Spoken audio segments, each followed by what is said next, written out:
What's up, Superhero Crypto Ninja family? Let's go through some of the latest news articles in crypto today. So here we have the SEC charges crypto influencer appears to suggest all Ethereum transactions fall under US jurisdiction. So this was a guy named Ian Balina. I don't know if you guys followed him back in 2016 to 2018.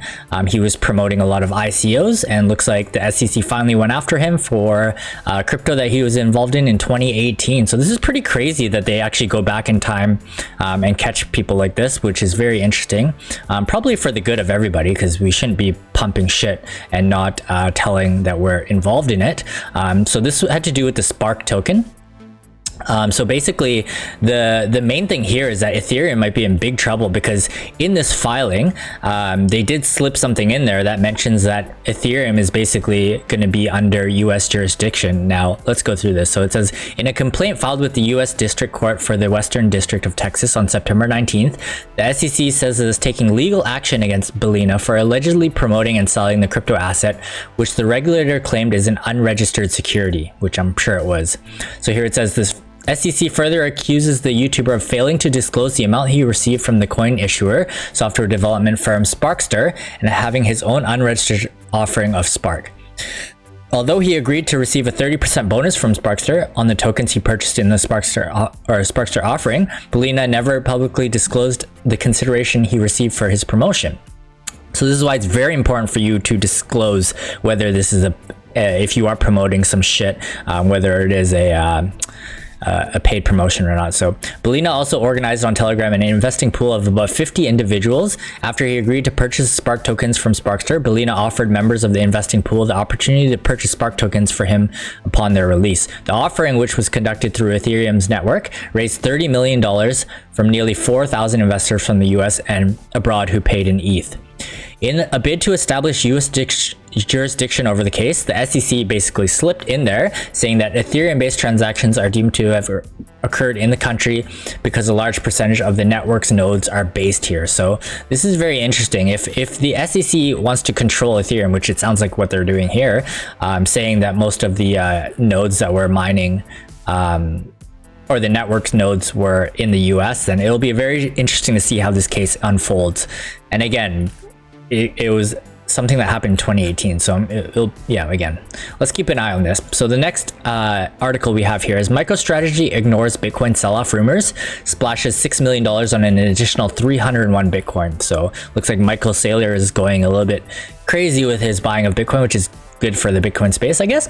MicroStrategy has purchased an additional 301 Bitcoins for approximately $6 million, ignoring the harsh bear storm that has engulfed the crypto market for close to a year.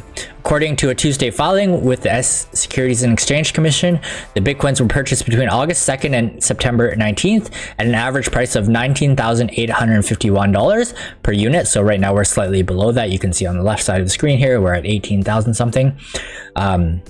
And tomorrow's a big day, so we're going to see if we actually crash harder. So bringing the total firm's holdings to 130,000 Bitcoins. So that's crazy that Michael Saylor's company owns 130,000 Bitcoins. The purchase, which was done using the firm's surplus cash, now places MicroStrategy's total BTC value at approximately 3.98 billion at an average price of 30,639. So, yeah, so he has a lot of Bitcoin here, 130,000 of them, and the average price is 30,639. So he is underwater right now by quite a bit, actually, if you look at where we're currently at versus what he bought each one at. So, I mean, I'm sure he's not sweating it because he can see the future of it, but I'm sure it's not easy on him either. So basically, your company has already lost about $1.5 billion. 40% on your Bitcoin gamble. This is Peter Schiff basically trolling him. He wrote on Michael Saylor's timeline following the announcement. However, if you actually tried to sell, Bitcoin would crash, sending realized losses much higher, which he's right about that. If he did, for whatever reason, MicroStrategy needed to sell, it definitely would crash the price of Bitcoin. So He says hashtag MicroStrategy's foray into Bitcoin has been a disaster. Shareholders should sell while they can. So Michael Saylor getting trolled by Peter Schiff, which is nothing new. So hilarious there. Next up, we have Binance partners with Ukrainian supermarket chain to accept crypto through Pay Wallet. So this is really exciting. CZ is doing big stuff in the space, including like trying to get regulated in the EU. And now you can see he's partnering with a large supermarket chain in the Ukraine. So Ukraine, very promising in terms of their Bitcoin feature. And it's so cool that now you can buy all your groceries in Bitcoin, which is amazing. So Binance announced Friday that it's partnered with the Ukrainian supermarket chain Verus, saying that it will enable cryptocurrency payments for grocery purchases through its Binance Pay wallet. The grocery store is one of the largest companies in Ukraine with over 111 stores across 28 cities in the country. The company said that this partnership will allow its customers to access instant cryptocurrency payments and fast delivery in 9 cities in the Ukraine. So there's some cities listed here in case you are in the Ukraine. This probably comes at a really good time given everything that's happening in the Ukraine. So I'm glad Ukraine's stepping up and seeing the potential of digital currencies. So in attendance at this year's Kiev Tech Summit hosted on September 6th to 9th in Ukraine, Ethereum's founder Vitalik shared that Ukraine could well become the next Web3 hub, he shared. A country can become a Web3 hub if its citizens are actively interested in this technology and decide to make a major contribution to its development, Buterin added. Ukraine has both capabilities and the determination to do this. So this is really, really exciting. I'm curious if countries like the Ukraine, if they do accept Bitcoin, or countries like El Salvador, whether they will introduce a CBDC. Probably not, considering they are more leaning on the side of the existing cryptos, but we'll see how that unfolds. All right, next up we have Terra Classic price prediction, why Luna Classic is pumping just ahead of FOMC meeting, which is actually tomorrow. So the LUNC price is pumping again, up 15% this week, and back in the top 5 crypto gainers today on Binance, just behind ApeCoin. I actually don't know why ApeCoin is pumping. That'll be interesting to see. So Terra Classic price history, the current monthly high for LUNC or Terra Classic, as some traders refer to it, was basically 0.00059, so almost 0.00060 on September 8th, and now it's about half the price of that. So we did have a slight corrective move back down, so we'll be interested to see. Again, tonight is actually the Terra Luna Classic burn mechanism, the 1.2% burn, so we're gonna actually see where the price goes from here. It's at a very key level right now. Basically it's neutralized out, and we're gonna see if it either pumps or if it's a sell the news kind of event. So it says here that why is Luna Classic pumping?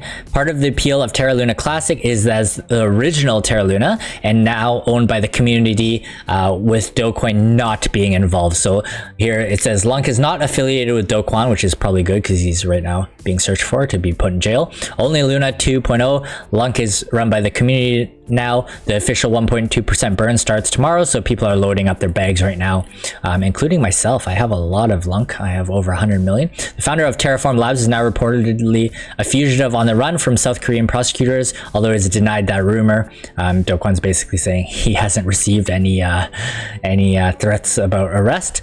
As a Reddit crypto investors in the above discussion thread commented, he abandoned it to start new coins, so people are buying the abandoned child, which is Luna Classic. In some sense, Terra Luna Classic has basically adopted a meme type feel, which I agree, and there's nothing wrong with memes. You can see them run, but just know that they are speculative plays.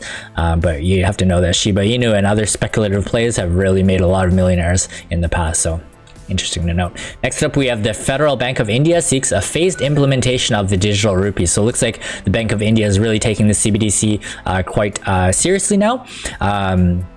So make sure you check out my video on the reasons we're gonna see CBDCs in the next coming 2 years. So it's an amazing video that I put together. So just search for CBDCs on my channel and make sure you like and subscribe if you haven't already. Here it says the country's central bank of India is dedicated to fostering innovation for financial technology businesses while also keeping consumer safety in mind. Obviously, the reason everybody's saying that they need a CBDC is to protect their citizens, and this is kind of the language you start to see around when they try to manipulate people. It's like for your safety, for your protection, which obviously we all want, but at the same time you have to know there's probably a hidden agenda behind these central bank digital currencies. It says the Royal Bank of India would start issuing digital rupees, known as central bank digital currencies, during the current fiscal year. So it looks like they're moving quite fast. Yeah, interesting. But again, you should check out that video, see how many countries are already in the phases of implementation, if not already full implementation. Or sorry, in the phases of testing, if not in full implementation. It's actually more than you probably think or know about. So next up, we have Colorado now accepts crypto payments for state taxes. So this is positive news. Colorado is obviously like a very progressive place. A lot of hippies there as well. So the US state of Colorado now accepts crypto tax payments via PayPal. The announcement came via Governor Jared Polis, who previously signaled a plan to make crypto a tax payment option. So Jared Polis is actually very pro crypto in the past. He says that payments can be made via PayPal, though this time only personal accounts may be used. PayPal supports Bitcoin, Ether, Bitcoin Cash, and Litecoin. To make such a payment, a fee of $1 as well as a 1.83% of the total amount will be charged, which is okay. So yeah, now this is amazing. You can pay for your taxes in crypto.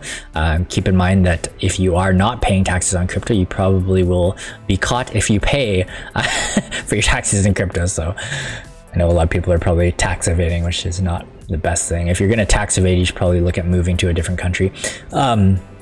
White House releases first crypto regulatory framework. Here's what you need to know. So this has been big news this week. So it basically says that the framework follows President Biden's executive order on digital assets signed in March. So this was actually signed all the way in March, but it looks like people are shedding more news on it right now. So here are some of the key takeaways. So the White House has published the first framework on regulating the digital asset space. It highlighted the need for protecting consumers. Obviously, here's that word again, protecting consumers, preventing crypto-related crime, and maintaining the country's standing as the global financial powerhouse.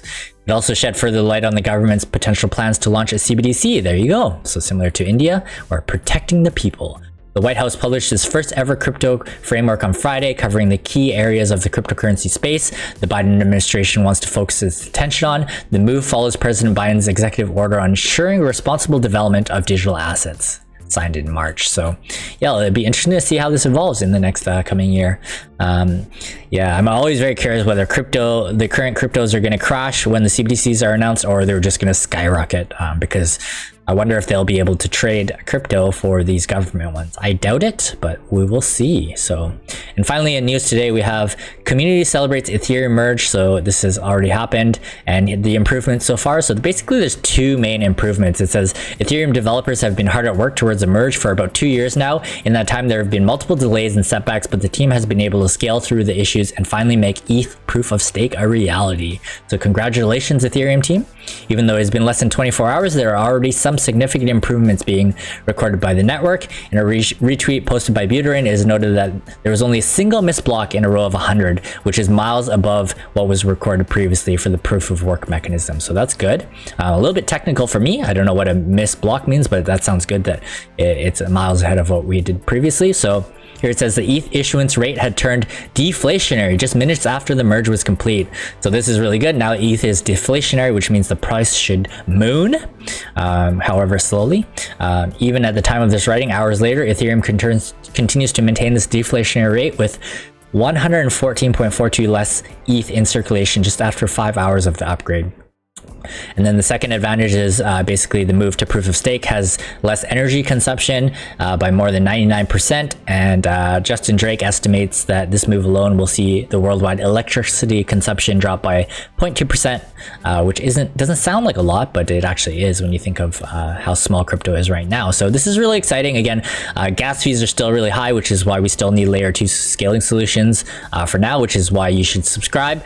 I'll be releasing a video soon on all the layer 2 scaling solutions that I'll be investing in the next bull run, as Ethereum gas fees will still be high during that time. It's going to take probably a couple more years for them to lower those gas fees and continue this idealistic vision of Ethereum. So that's it for news today. Stay blessed, guys. I will see you next time. Bye.